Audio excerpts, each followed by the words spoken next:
This is the biggest country on planet Earth, with a total area of 6,601,665 square miles and a land area of 6,322,142 square miles. It represents 11% of the total world's landmass and is 1.8 times larger than America.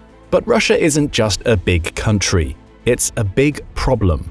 And if it collapses as a result of the consequences of the war in Ukraine, this will impact everybody, everywhere. Yes, even you. But why? And in what way? Let's find out. Send in the tanks. If you can find any. Russia has always prided itself on its Victory Day celebration, held to commemorate the Soviet victory over the Nazis in World War II. The bombastic parade held annually in Red Square has historically served as a visual barometer of Russian military power. It is common to see rows upon rows of marching soldiers, jets, tanks, armored vehicles, and intercontinental ballistic missiles file past an absorbed crowd and its approving leadership. This year, things were a little different. The Kremlin scaled things back, like a lot. There was no flyover, there were no Iskanders, there were 3,000 fewer soldiers, most of them cadets and students at local military universities. And rather than a steady stream of T-90Ms, T-14 Armatas, a solitary World War II vintage T-34 tank motored past the reviewing stand. For how staggering Russian tank losses have been in the Ukraine thus far, it's tempting to think this T-34 is actually the bottom of the barrel for Putin's forces. After all, having lost 192 tanks in the First Chechen War, 23 tanks in the Second Chechen War, and 3 tanks in the Russo-Georgian War, Russia has now lost an impressive 1,937 tanks in Ukraine thus far as of May 2023. And that is just how many have been visually confirmed. Just let that sink in. There are more tanks yet in Russia's arsenal, but most of them are currently employed in Ukraine, along with the lion's share of its military forces, explaining the humbler military parade presence than years past. Factor in the recent drone scare over the Kremlin, and we can see that this year's parade was held despite legitimate strategic red flags and security concerns unfathomable just 1 year ago. Some say the event, designed to capture the public's imagination and promote the heady militaristic nationalism of the Soviet glory days, is merely papering over the cracks in Russia's armed forces. Of these, there are many. The irony is that the last time the Russian military orchestrated a military victory of any consequence was exactly 78 years ago during World War II. Today, its operations in Ukraine are on track to follow a more common Russian pattern of strategic overstretch and ignominious withdrawal. There are increasing warning signs that the weaknesses we are seeing are evidence of far graver threats to Putin's regime. Recently, Yevgeny Prigozhin, chief of the Wagner mercenary group fighting around Bakhmut in Ukraine, criticized the Kremlin for not sending enough ammunition to make a difference on the front lines. "Victory Day is the victory of our grandfathers," he vented on social media. "We haven't earned that victory 1 millimeter." It should surprise no one that victory now looks far from attainable.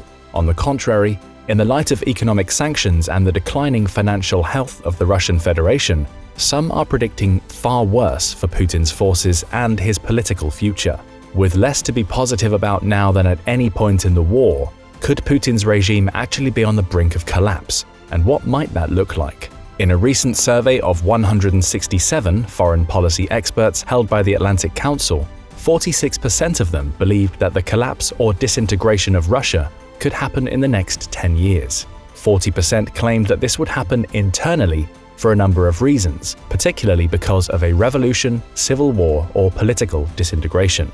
We all know that wars gone awry can exacerbate and expedite the deterioration of a society faster than just about anything else. But Putin's abysmal strategic direction of Russia's war in Ukraine could have the country on the fast track to obscurity, oblivion, or far, far worse, outright dissolution. There are 2 prime historical touchpoints in modern history we tend to reference when we talk about a Russian political collapse, which is really saying something if you think about it. The first is the most recent, when the Soviet Union broke apart at the end of the Cold War. In case you're too young to remember, this collapse caught the world by surprise. Many were shocked to see a country so large and powerful, on paper at least, suddenly and rapidly fall apart. Some blame Russia's current state of affairs on the West's response to that significant geopolitical moment. Heralded as the start of a new era of freedom, liberation, and self-determination, many worried the independence of a host of ex-Soviet satellites and the weakening of Russia would destabilize the international order. Since the 1990s, all of the Soviet Union's 21 constituent republics declared themselves sovereign. Putin, a staunch imperialist who pines for the good old days, took this pretty hard.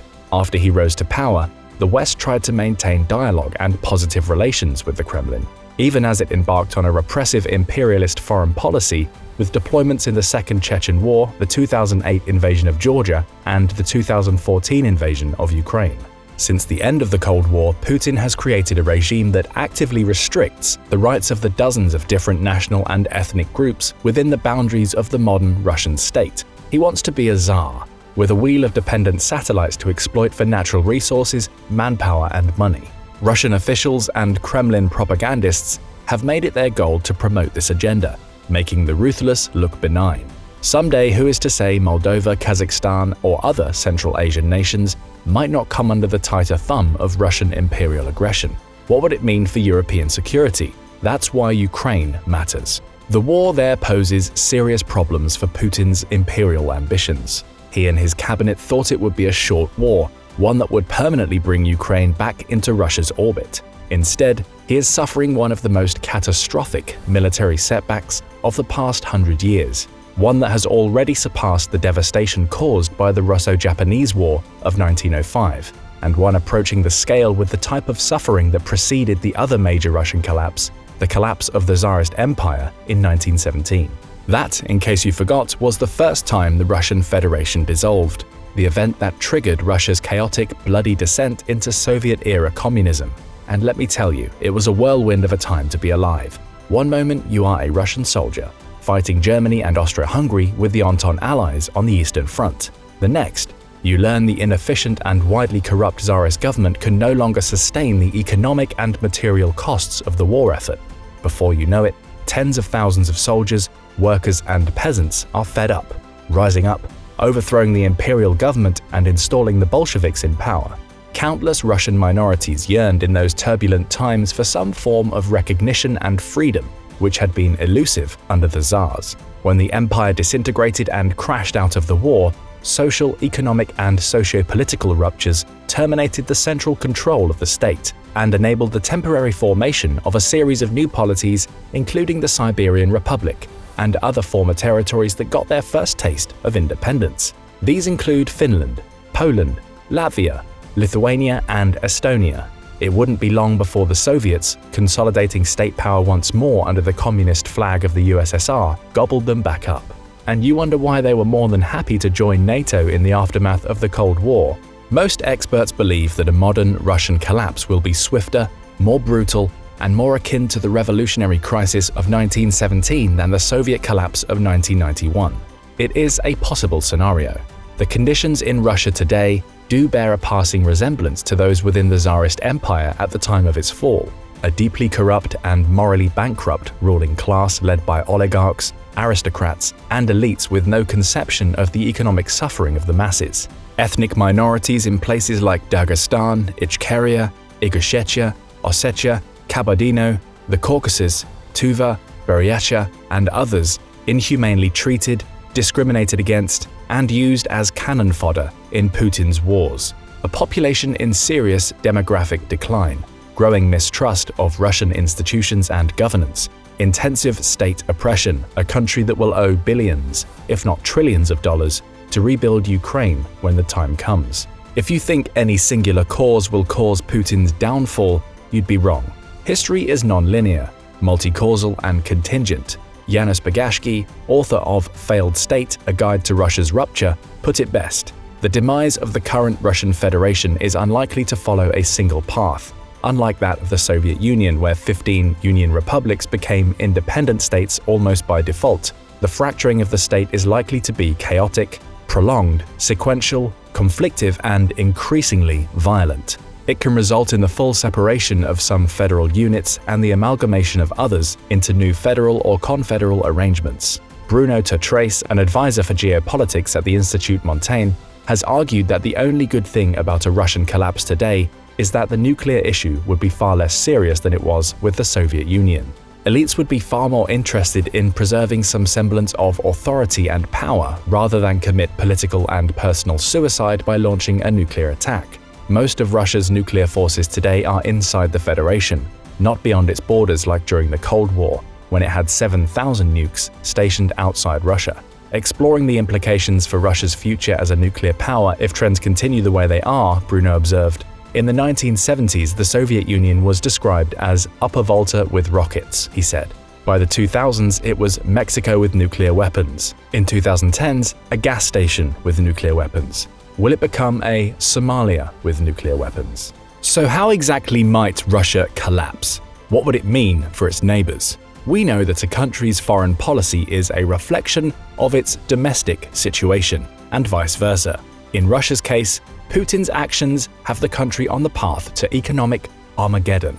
The price of Russian crude oil is the lowest it's been in years. Within the first 2 months of 2023, the state had already fallen into a deficit level normally achieved in an entire year. It isn't profiting much from its sale of hydrocarbons to India and China. Its import sales are collapsing. Its GDP has shrunk by 4%. Air cargo fell by 60% in 2022. There has been a massive loss of technical expertise and specialized equipment as foreign corporations and businesses fled the country. It lacks vital semiconductors and other specialized machinery imported from the West, meaning its entire economy, to say nothing of its military power, is becoming more and more primitive. The net result is an increasing reliance on states like China for resources and technology, systems that can be integrated but take time. While that happens, poverty will spread. It will be harder to receive good healthcare, and the population will grow more discontent with the government. These factors could affect the strength of existing national movements or ethnic minorities within the Russian Federation seeking greater independence and autonomy. Moscow is far removed from many of these population centers and has, until now, relied on a technocratic system of oligarchical control where Kremlin-appointed elites receive massive checks to keep their provinces in line. These leaders, in turn, return the regional profits to the Kremlin's coffers. Russian elites are deeply dependent on Moscow's political and economic authority for their own legitimacy. When this goes bankrupt, what happens? When the public loses faith in these Kremlin-appointed governors and the Kremlin can no longer provide them with the support they need to maintain order, there's a chance that local separatist movements will grow.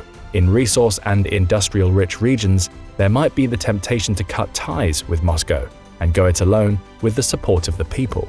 This happened in 2020, when mass protests erupted in eastern Khabarovsk after the arrest and 22-year imprisonment of Sergei Fergal, a member of the opposition party. This caused a power vacuum that Moscow had to fill. But it needs resources and support to do so. And with the war dragging on and the bite of sanctions becoming more and more acute, it is increasingly likely that Putin will struggle to plug the holes in the dike as the flood of discontent spreads. Unlike the Soviet Union, whose power rested on the Comintern and whose governing authority always had a reasonably clear line of succession, nobody knows what will happen in Putin's vertical, highly centralized hierarchy if the figurehead falls. Will there be a civil war? Will a power struggle ensue between Putin's elites? Will Moscow, already neck-deep in its military invasion of Ukraine, have the resources to suppress any separatist movements that arise? Back in 1917, this was the avenue that led to the downfall of the Tsarist Empire. Like falling dominoes, the Ukrainian Central Rada presented its first universal declaration. 5 months later, it declared the creation of the Ukrainian People's Republic. Other regions did the same. By the time you get to 1918, the Red Army was forced to suppress these movements and bring them into submission. Only Poland, Finland, Latvia, Estonia, and Lithuania, states with active support from the United States, Great Britain, and France, the victors of World War I, managed to secure their independence, if only for a time. The Bolsheviks managed to set the ship straight, but it came at a massive cost. Putin has to hope his cronies are as committed as the Bolsheviks were when his grasp on power is brought into question. So far, one of his tactics has been to feature minority participants in the Ukraine occupation like Kadyrov's Chechens in his propaganda campaign for two purposes: to both show Federation solidarity in the war and, if things go sour, to have a scapegoat for the Russian army's broader operational failures. If Russia collapsed, it would probably start with a breakaway movement in one territory that spreads like a virus to others on the country's periphery. Chechnya, for example, could be the first domino to fall. They have a history of enmity with the Kremlin, after all, and a recent one at that. Local elites like Kadyrov will be posturing for greater political power if they start to glimpse fractures in Putin's existing political system. Already struggling to deal with Ukraine, how might Russia deal with discontented Chechen and Wagner mercenaries who, more loyal to the cult of their own determined rulers than they are to Russia itself, come marching back to Moscow? Could these leaders, fueled by vengeful hatred for the way they were left to die on the battlefields of Ukraine with too few weapons, shells, and dilapidated equipment, form a Faustian pact and team up against Putin? Or will battlefield defeat and economic poverty force these sides into internecine warfare amongst themselves, a battle royale for ultimate political power? Okay, it might be a stretch, and we should temper our prognosis just a little. While it's tempting to look at online maps depicting the collapse of Russia by 2025, with fantastical graphics carving the country up into dozens of independent republics, the reality is that Russia's internal divisions are far less stark than they appear. According to Alexei Gusev, a fellow at the Carnegie Endowment for International Peace, the maps betray a delusion on the part of their authors that is common to many political forecasters. These observers, all map fetishists, mistake the administrative boundaries of Russia's provinces for real borders of socio-economic life, unaware that the true divisions in Russian society almost never coincide with the arbitrary lines drawn by Communist Party functionaries in the first half of the last century. Russia is extremely unlikely to disintegrate along its regional borders for geographical, sociological, economical, and political administrative reasons. Sociologically, Gusev argues, most of Russia's regions share the same basic values and attitudes. For those praying for Putin's downfall, just know this: Russia always ends up rebuilding itself. Preferentially, a new, more egalitarian form of governance would emerge from the ashes. Historically, hardship, defeat, and political turmoil have been the breadbasket of totalitarianism. As long as Putin remains in power, it is unlikely that Russia's collapse will resemble the peaceful disintegration of 1991. Putin looks set to run, in air quotes, naturally for president again in 2024. He'll be familiar with essays by the likes of Ival Ilyin, who wrote in 1950 what dismemberment of Russia entails for the world. He knows that battlefield victories will all but seal his grip on power for decades to come. But with a hard year of campaigning ahead, one in which Ukraine will slowly integrate new Western weapon systems into its counteroffensive strategy, Putin will be forced to drain Russian resources further, sending young men to die on the front lines. Hatred will grow. Putin will be forced to suppress these feelings to prevent widespread discontent. This begins a vicious cycle in which the only thing that can save his dictatorship is more suppression, which leads to more discontent. And you see where this is going. Edward Lucas, senior advisor and senior fellow at the Center for European Policy Analysis, put it best: as the butcher's bill mounts in Ukraine, the war story contains only stale bombast. The lie machine insists that black is white. The result is cognitive dissonance between what Russians experience in their daily lives and what the state propaganda machine is telling them. As we know from Soviet times, that can last for a long time, but not indefinitely. The whiff of change is in the air. The truth, more than anything, is that the cracks in the Russian power pyramid have been present since Putin came to power. His actions over the past year have only accelerated a process of decline already long in motion. It is fighting an unwinnable war. If it refuses to pull out of Ukraine and rebuild its military, it will soon be unable to prevent those who want to leave the Federation from doing so. If the oligarchs turn on Putin, will there be a struggle between intelligence services, the National Guard, and foreign mercenaries? Will Putin be assassinated? Russia has committed several grave geopolitical blunders throughout the past 100 years. Could this be their worst? Could Putin survive politically or physically a military defeat? Let us know in the comments.